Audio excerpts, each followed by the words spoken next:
Doctor, எங்க பக்கத்து வீட்டு அக்காக்கு கொரோனா மாசத்துல குழந்தை பிறந்திருக்கு. அந்த குழந்தைக்கு கண்ணு நல்லா தெரியும்ல, எந்த பிரச்சனையும் இருக்காதுல்ல? பொதுவாவே ஒரு குழந்தை ஒரு குடும்பத்துல குறை மாதத்துல பிறக்குது. ஏதோ ஒரு காரணம் இருக்கலாம். ஆனா அப்படி பிறக்குதுனாலே அதுல நிறைய ரிஸ்க் இருக்கு.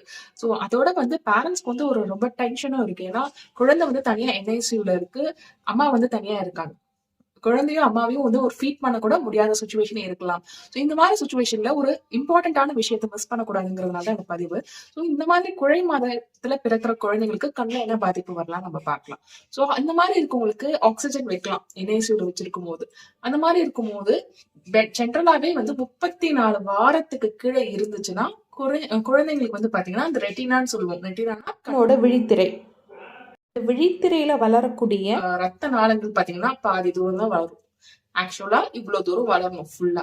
சோ இந்த மாதிரி பாதி தூரம் வளர்றதுனால இந்த மாதிரி குழந்தைங்களுக்கு ஒரு மாசத்துக்குள்ள அந்த ரெட்டினா டெஸ்ட் பண்ணணும். இது ஃபுல்லா வளர்ந்துருக்கா அப்படிங்கறத பாக்கணும். இது 2 கிலோக்கு கீழே பிறந்திருக்க எடை குறைவா பிறந்திருக்க குழந்தைங்களுக்கு ரொம்ப முக்கியம். சோ இததான் நம்ம 1, 2, 3, 4 அப்படிங்கிற ஒரு வரிசையில சொல்றோம். 3, 4 அப்படின்னா 34 வாரத்துக்கு கீழே குழந்தை சீக்கிரம் பிறந்துட்டாங்க அப்படின்னா. 2 அப்படிங்கிறது 2 கிலோக்கு கீழே எடை, பிறப்பு எடை 2 கிலோக்கு கீழே இருக்கு. ஒண்ணு அப்படிங்கிறது அவங்க பிறந்து ஒரு மாசத்துக்குள்ள கண் டெஸ்ட் பண்ணி நரம்பு எவ்வளவு தூரம் வளர்ந்துருக்குன்னு பார்ப்போம். இது ஒரு சிம்பிள் டெஸ்ட் தான், ஒன்னும் இல்லை. இங்க முன்னாடி நம்மளுக்கு இருக்கு இல்லையா, அந்த கண்ணோட பாப்பா வெறியறதுக்கான மருந்தை போட்டுட்டு லைட் மாதிரி தான் அடிச்சு பார்ப்பாங்க. அந்த இடத்துல அடிச்சு பார்க்கும்போது இந்த ரத்த நாளம் எவ்வளவு தூரம் வளர்ந்துருக்கு அப்படிங்கிறத பார்ப்பாங்க.